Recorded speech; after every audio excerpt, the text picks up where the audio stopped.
Vamos para as notícias internacionais, gente. Presidente Donald Trump completando um ano do segundo mandato à frente dos Estados Unidos.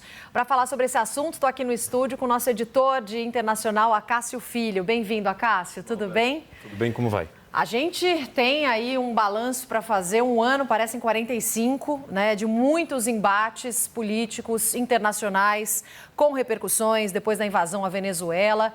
Qual que é o primeiro balanço, o primeiro olhar que a gente tem para esse primeiro ano, hein, Acácio? Pois é, primeiro oi para você, oi para quem está em casa. Como você mesmo disse, esse primeiro ano de governo Trump tem uma coleção de eventos que podem ser citados para falar sobre como foi tempestuoso, quais foram os marcos do primeiro ano de governo Trump. Lembrando aqui, ele já teve a perseguição aos imigrantes, já teve perseguição às escolas, que veio na esteira também dos protestos que as universidades faziam contra a guerra que está acontecendo nesse momento entre faixa de Gaza e Israel, os ataques à faixa de Gaza, mortes de palestinos.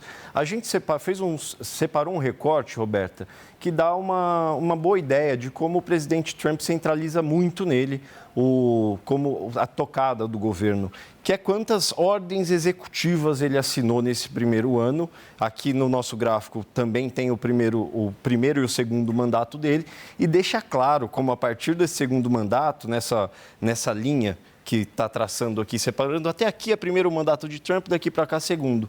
Você vê que no primeiro mandato dele, ele ainda está mais ou menos na média dos presidentes anteriores, Bush filho, lembrando que é o Bush filho, não Bush pai, Obama e Joe Biden. Mas a partir do segundo mandato, esse número de ordens executivas que o presidente Trump assinou dispara. E essas ordens executivas, aqui no Brasil, seria parecido com um decreto presidencial, né? São as regras que ele define de como o executivo deve agir. E elas não passam pelo Congresso, mas estão sujeitas, é claro, à judicialização. Uma delas que repercutiu bastante aqui no Brasil, pelo menos, foi a de não conceder a naturalidade de cidadão americano para filhos de pessoas que nascem nos Estados Unidos, que é inclusive uma que está sujeita ainda à decisão da Suprema Corte.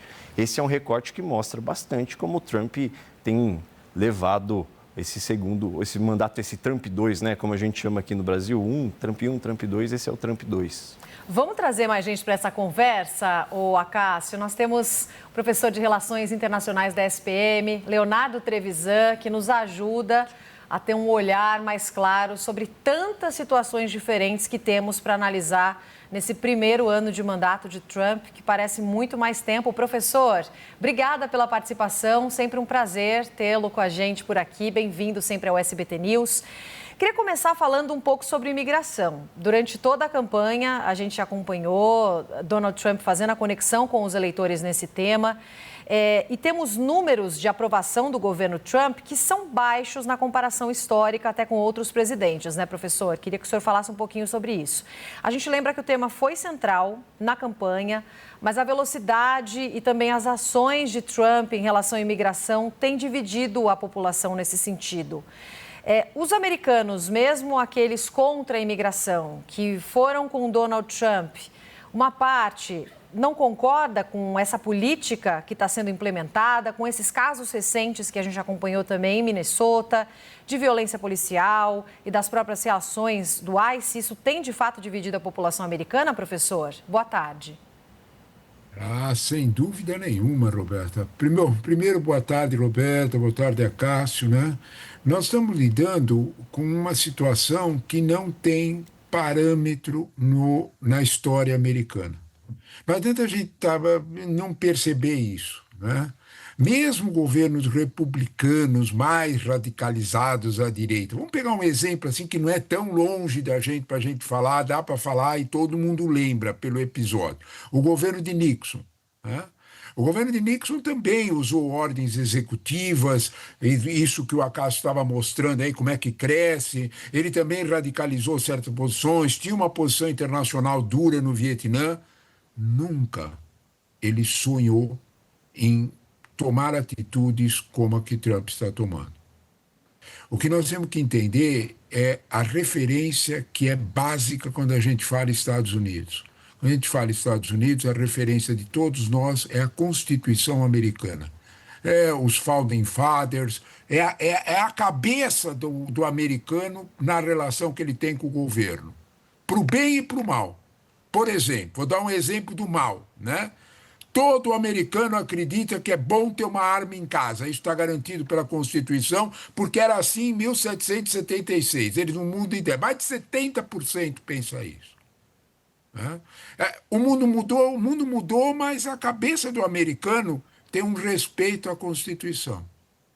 Eu vou trazer a opinião aqui de ninguém mais, ninguém menos do que o Steve Leavitt, que é o cara que escreveu um livro que o mundo inteiro conhece, Como as Democracias Morrem.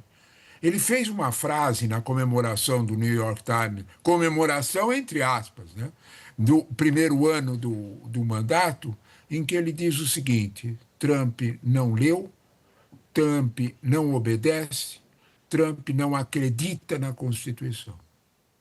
Isso me parece forte demais para a gente entender. Quando você lembra da imigração, há esse choque. O americano médio, ele tem mesmo isso que você falou, de uma resistência ao imigrante por vários problemas. Se é real ou não é real o medo do imigrante é outra história, né? Quando a gente olha para número, a gente vê que é uma situação meia absurda. Os Estados Unidos têm 330 milhões de habitantes, há uma estimativa de, no máximo, 26 milhões de imigrantes que tenham ainda com problema de documentação. É isso. Não chega sequer a 10%. Então, portanto, não é há muitos estados americanos que nunca viram um imigrante. Então, de alguma forma, quando nós olhamos para esse quadro, o imigrante não teria tanto o susto. Tá bom, assustou, serviu de opinião para construir uma posição americana, mas o americano entre o imigrante, e é o que você disse, e ele olha para a Constituição e vê uma cidadã americana ser morta por um policial nas condições que todos nós vimos, cai a popularidade de Trump. Isto é suficiente para ele mudar de ideia? Aí é que está a análise mais fria sobre esse primeiro ano. Trump acredita numa posição autocrata de governo. Ele crê nisso. O governo é ele mesmo, né? O governo é a posição dele. Sabe o que é que me surpreende muito? Altos executivos dos Estados Unidos. Eu estou falando, por exemplo, do presidente da ExxonMobil e eu estou falando, por exemplo, do JP Morgan, do banco e da petroleira. Os dois disseram o seguinte: nós vamos contrariar o senhor, mas nós estamos falando da maior petroleira americana, nós estamos falando do maior banco americano. Eles têm medo. Quando nós olhamos para isso, nós entendemos aquilo que o Acácio levantou. Se alguém me dissesse que Harvard ou Columbia iam se curvar à pressão da Casa Branca, há 2 anos atrás, Acácio, eu ia rir. Eu ia dizer, desculpa, Harvard é de 1651, não, já viu de tudo, não vai se curvar. Harvard se curvou. Então, quando nós olhamos para esse quadro, o que é que está acontecendo? Então, se nós formos buscar uma espécie de resumo desse primeiro ano, nós vamos ver o esquecimento, nós vamos ver o americano assistindo à Constituição americana sendo posta de lado. Isto não é conveniente para ninguém no mundo. Eu vou repetir, ninguém. Os Estados Unidos são o maior poder do mundo, tem um PIB de 30 trilhões e uma força armada que todo mundo... Ninguém duvida do poder da força armada. Isso tudo funcionava bem num parâmetro constitucional. Esse parâmetro foi rompido, Roberto. Acácio.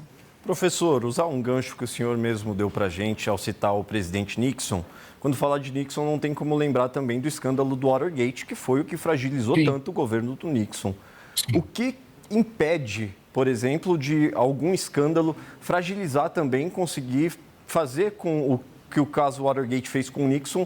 Tem algum escândalo que poderia fazer isso com Donald Trump? Porque tudo isso que a gente citou poderia ser um escândalo em outra época, né? Você tá, você tocou num problema, Acácio, você tocou num problema que é a operacionalidade dessa situação. Como é que um regime autocrata se instala nos Estados Unidos? Como? O maior ponto é isso que você falou. Nós temos que lembrar de Franklin, do velho bom Benjamin Franklin. Quando você tem imprensa livre, está tudo garantido. É a frase dele lá atrás, 1776. Por isso que tem a primeira emenda. Ninguém mexe com a imprensa livre nos Estados Unidos. Ninguém mexe. Quando a gente olha para o que está acontecendo em Watergate, quando nós vimos a Watergate acontecer, lembra dos Pentagon Papers, dos papéis do Pentágono? E houve uma decisão do Nixon de tentar brecar a publicação do New York Times do Pentagon Papers.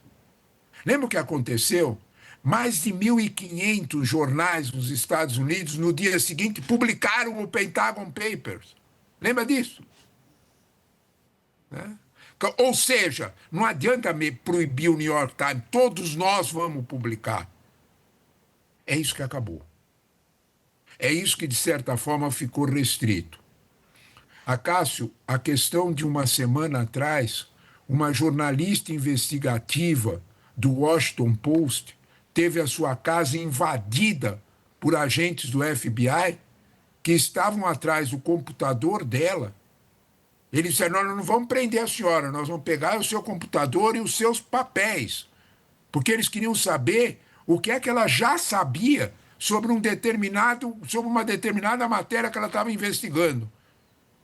Você reparou a reação dos outros jornais? Silêncio. Bem diferente do tempo de Nixon. Isso me parece bastante preocupante para que a gente pense no futuro. Não é de graça que o mundo inteiro que acredita, sabe, naquela coisa da Revolução Francesa, naquele pensamento de 3 estados, daquela coisa de democracia. O mundo inteiro está preocupado com isso. O que está acontecendo com o episódio da Groenlândia tem pouco a ver com Groenlândia. A Groenlândia é só o cenário. Tem a ver com uma destruição de uma concepção de ordem internacional que foi construída no final da Segunda Guerra Mundial. É disso que nós estamos falando. O governo Trump é um problema dos americanos. Não. O governo Trump é um problema meu, seu, do Acácio, da Roberta, de todo mundo. Porque ele tem poder, sim, de mudar a vida da gente. De alguma forma, isso é assustador. Professor Leonardo Trevisan, ficaríamos por aqui conversando muito tempo sobre o assunto, mas a gente tem que encerrar esse papo. Muito obrigada por mais essa conversa. Seja sempre bem-vindo aqui ao SBT News, professor. Bom trabalho. Eu é que agradeço as perguntas e a oportunidade de nós comentarmos esse tipo de assunto. Muito obrigado. Até uma próxima. Bom dia a vocês. Obrigada. Obrigada, Cássio, também pela participação.